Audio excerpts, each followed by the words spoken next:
This Mike.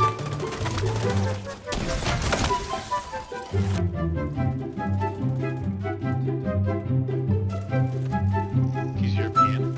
Welcome to the Donkey2 guide. If you are bored of the sweaty and cheesy meter builds in the T10.2 patch, then this melee build will surely entertain you. To begin with, it is crucial to know that anything that increases the player's weapon damage also increases his melee damage.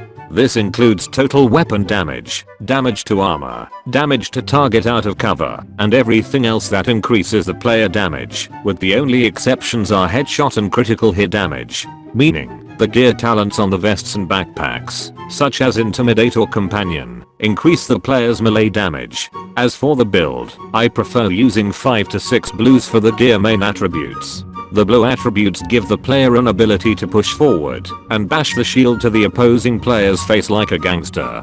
Both the player and his shield are able to take more hits as the player receives additional armor and his shield gets additional skill tier with more blue major attributes. And yes, the player has traded off 75% weapon damage that contributes to his melee damage if he has chosen to use reds. That 75% is about additional 250k additional total melee damage.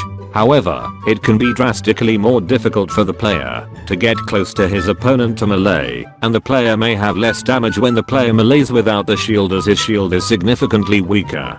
To make the melee damage viable for PvP, the player must have the Lady Cheese, claws out, and a shield equipped. These 3 items alone are a guaranteed PvP melee damage of 680k. The contractor gloves, fox knee pads, and 2 pieces of W&H amplify the player's melee damage to somewhere around 860k. The recommended gear talents are Vanguards or Unbreakable on the chest piece, for more survivability, and Companion on the backpack, for additional 20k melee damage. When it comes to the 2 skills, I suggest the player to use a shield and a holy water. The Striker/Crusader shield is a must-have as the shield will give the player a big fat base melee damage and, at the same time, allow the player to wield the Lady Cheese and make the damage even fatter. The holy water instantly cleanses the filthy status effects at the moment the player receives the stim and gives 40% CC resistance for 5 seconds. Arguably, the player can also choose to use the cheese launcher instead of the holy water to maximize the cheesiness.